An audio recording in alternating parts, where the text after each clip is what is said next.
In early October of 2011, my wife and I got caught in a freak snowstorm as we tried to go over Red Mountain Pass to Durango to take the train to Silverton. We got stuck in Ouray, and that was about as far as I cared to go. Ouray is a pretty nice little town on the edge of the Rockies. The night before these pictures here were taken, it was really snowing. Jan found while reading a book on ghostly stays in Colorado that there were two places in Ouray that you could stay and maybe make contact with something. One of them was the Beaumont, but the most famous one was the Western. Unfortunately, when we tried to check into the Western, they were already closed for the winter. There was just a sign on the door where you could call for reservation information, which wasn't going to happen. So we got a room at the Beaumont. Pretty nice place on the inside, and I think it's even nicer looking now. Also probably fairly expensive.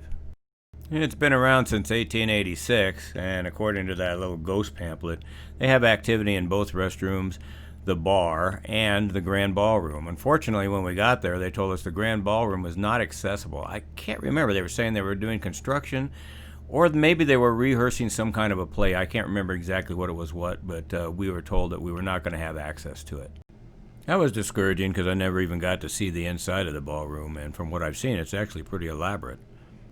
Now, this hotel has gone through major renovations over the years several times. A couple of times it was actually slated for demolition because the roof had caved in and it was just unrepairable, but somebody sunk the money into it and they got it done. Our room was on the third floor, room 301.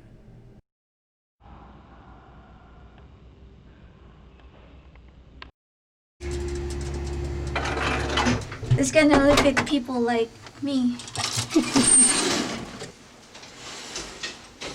Which 301.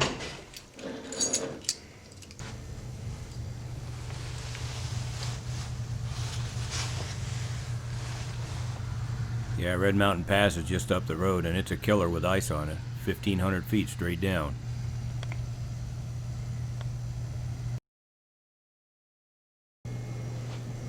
Interestingly, there were windows in our room that looked into the inside of the hotel. I'm guessing probably because this used to be a central courtyard and they had to put a roof on it in order to shore it up.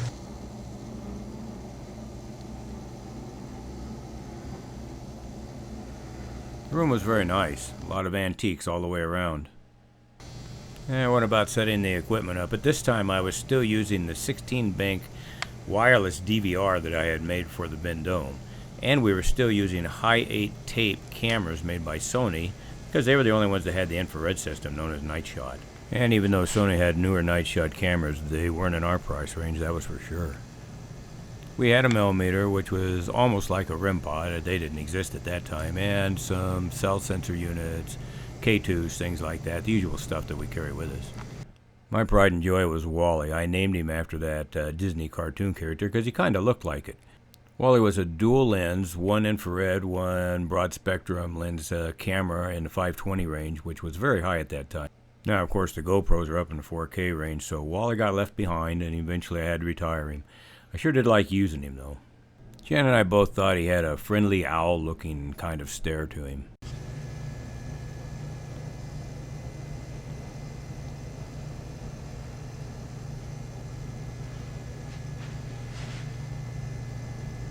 Boy, now there's something you don't see anymore. I'm not talking about the camera. I'm talking about the ashtray sitting there supplied by the hotel. Those are way a thing of the past now unless you want to pay extra for a smoking room. There's one of the high 8 tape camcorders. I'm glad I don't have to use those things anymore. Heavy, bulky, hard to download information.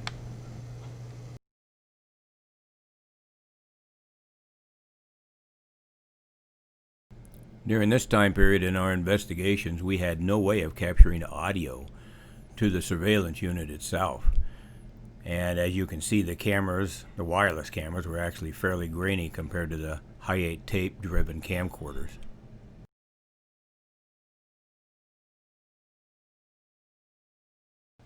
The only way to add audio to the surveillance unit was for me to narrate it afterwards, as I'm doing right now.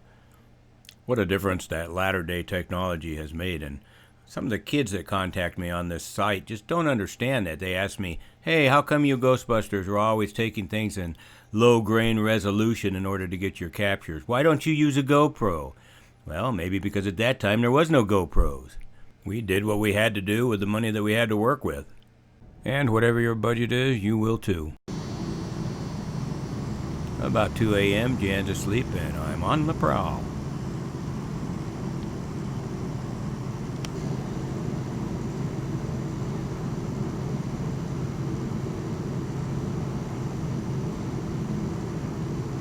No one around. I think there was only one other group of people that were staying here during our entire visit.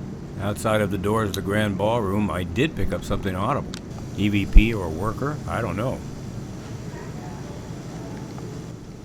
Sounds female, but I can't tell what she's saying. Here it is again. I can't make it out, not even a little. It could very well be coming from inside of that ballroom.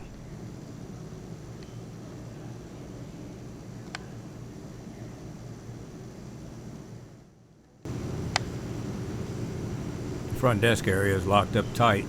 No employees can be seen anywhere if there's any on the premises.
A little early morning traipse through both bathrooms, found nothing of interest.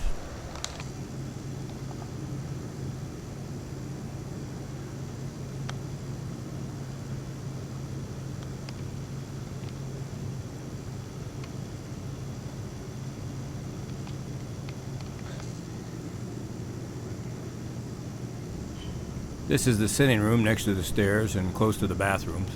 Now as I move into the antechamber, I definitely hear a voice. EVP, guys working in the ballroom, I don't know. It sounds something about how dare you stay here, something like that. The second voice says something like he's still here.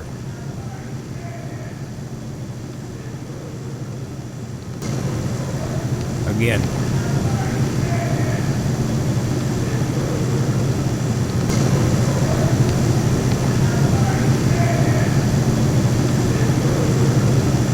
Well, I don't know what to make of that. I think I did hear it and think it came from the ballroom, but now that I listen to it, it's a pretty strong yell. I should have spent more time on it. Back in the room and way early in the morning. The millimeter goes off for the first and only time. There was no camera on it. Well, you woke me up.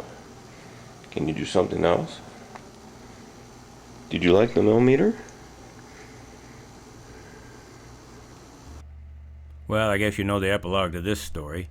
This is the reason why we archived it and didn't post it. Actually, you know, we probably would have given it a low and sporadic rating for that 1 millimeter hit. As far as the voices, you know, they could have easily been people working in the ballroom like they said they were, maybe even rehearsing something. But also, usually, when you get an EVP, it's low and subdued, but when you get an AVP, an audible voice phenomena that's trying to reach you direct, it's usually from its shouting, because it knows it has to cross a great distance. When I initially listened to the footage, I just shelved it as being unprovable. But now I kind of wish I'd spent more time on it. I didn't have any other tape to go over, so I don't know what else I could have done. But it does remain as a curiosity to me. If planning to stay on Ouray, you have a number of places you can stay at and check out. Here, the Beaumont, the Western, and the St. Elmo. All three of them have recorded activity. Go online and check your rates and do your booking direct.